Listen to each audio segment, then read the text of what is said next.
हाय. एक कशी आहेस का तू? मजेत ना? मी पण बरी आहे. आणि तुम्ही कसे आहे हो? बरे आहेत ना? तब्येत छान आहे ना तुमची? हां. काय बोलते? नाही साडी. Thank you thank you. माझी सगळी बुक ऑनलाईन खरेदी असते. मला नाही आवडत बाई त्या साड्यांच्या दुकानात जावा आणि मग त्या साड्यांचे तो सेल्समॅन ढीकच्या ढीक आपल्यावर टाकत असतो. मग त्या साड्या बघा, मग त्याच्यात आपण कन्फ्यूज व्हा, ही घेऊ का ती घेऊ, आणि मग परत त्या 10-20 रुपयांसाठी ते बार्गेनिंग करा, ते घासाघीस करा, साडीची किंमत कमी करायला हो. ऑनलाईन एकदम सुपर. आपली बचत होते आणि पाहिजे त्या व्हरायटी मिळतात. हा, काय साठवणी खर्च केलाय ग लग्नात, भारीच. बघ ना, मुलीची साडी, अहो बघा मुलाचा तो शर्ट, तो कोट किती छान आहे हो. अगं पोलीस खात्यातून रिटायर झाले ते. पोलीस मध्ये जमा केलेली माया उडवायची कुठे ग? मग ही अशी. जाऊ दे. ती बघ बचत गटाची अध्यक्ष आली. अहो, बाहेर बचत गटाची अध्यक्षा आणि घरात सगळी उधळपट्टी असते हिची. मला सगळं माहित आहे. अगं ती बघ ना, ती पाटलीन बघ काय अगं फुलं घातलीत बघा गुलाबाची. फुलं गुलाबाची बघ, लाल दिसतोय, पिवळा दिसतोय. अगं हिने फुलं केसात माळले का बगीचा फुलवलाय हो. नमुनेच आहेत एक एक.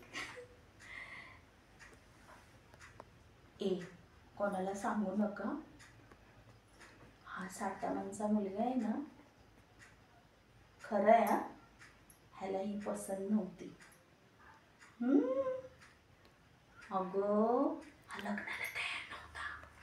खरं लग्नाला तयार नव्हता हो. मग पुढे? अहो पुढे काय, सरड्याची धाव कुंपणापर्यंत. 2 दिवस नाही नाही करून नाचला. 3ऱ्या दिवशी उभाच केलं बापाने लग्नाला. जातोय कुठे? हा, अहो म्हणतात त्या मुलीकडची बाजूले मजबूत आहे, पैसेवाले, राजकारणाचे, राजकारणी. बघा ना किती भांडी दिले तो. आणि हे बघ, प्रत्येक मुलाचं असंच असतं किंवा मुलीचं पण. लग्न होस्तपर्यंत, एक मूल होस्तपर्यंत हे नाटक.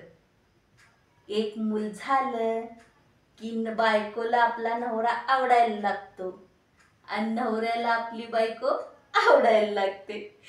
दॅट आहे.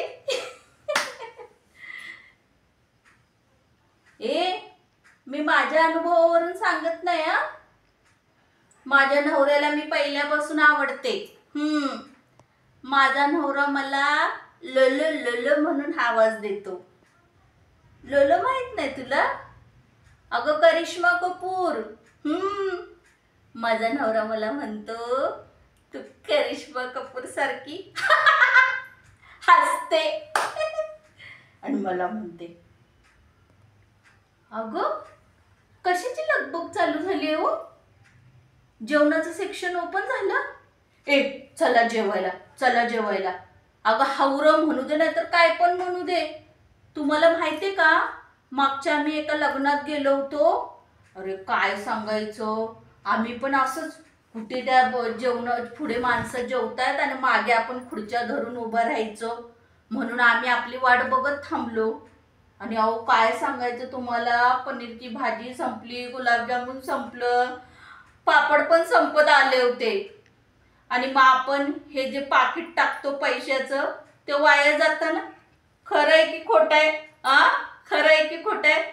मग कसली पण लाज न बाळगता जर तुम्हाला आपल्या पाकिटाचे पैसे वसूल करायचे असेल तर मग पळा जेवायला.